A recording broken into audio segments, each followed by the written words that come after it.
Bonjour et bienvenue au flash de 10h sur la RTB en marche du lancement officiel de la rentrée scolaire et universitaire 2017-2018 à Guibo.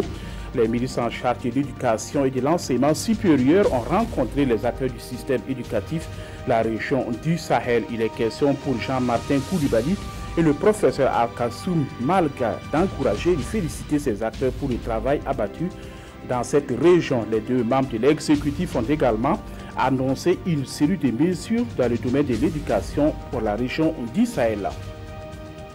Le Centre pour la gouvernance démocratique, en collaboration avec l'ambassade de Suède au Burkina, a organisé hier 3 octobre une rencontre dite dialogue démocratique avec à l'affiche un nouvel ouvrage sur la vie sociopolitique du Burkina, transformation de la vie sociopolitique burkinabé de 2014 à 2016. C'est le titre de l'ouvrage qui a fait l'objet du débat à ce dialogue. La vision des citoyens de la rue sur les événements de ces 3 dernières années, notamment la gestion du pouvoir après le départ de l'ancien président Blaise Compaoré, ce sont autant de questions qui ont été abordées au cours des échanges. L'intégrité dans les appareils judiciaires des pays francophones africains, la question a été au cœur d'une conférence à Ouagadougou hier, qui s'est tenue à Ouagadougou. La rencontre est une initiative de l'Office des Nations Unies contre la drogue et le crime. Une vingtaine de présidents de hautes juridictions des États d'Afrique francophone prennent part aux échanges. L'objectif, c'est de partager les bonnes pratiques afin de rapprocher les justiciables de la justice. Cette conférence se tient en prélude à la mise en place d'un réseau mondial pour l'intégrité des acteurs de la justice.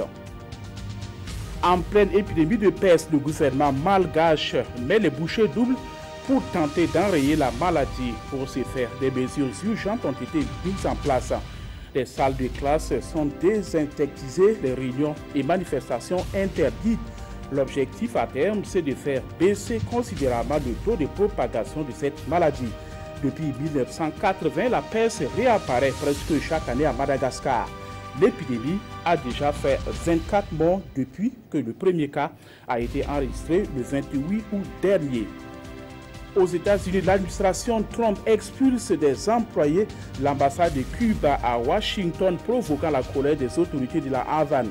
Une crise diplomatique qui serait la conséquence directe de l'incapacité de Cuba à protéger les diplomates américains à Havane des mystérieuses attaques acoustiques électromagnétiques. Les diplomates cubains expulsés ont désormais 7 jours pour quitter Washington.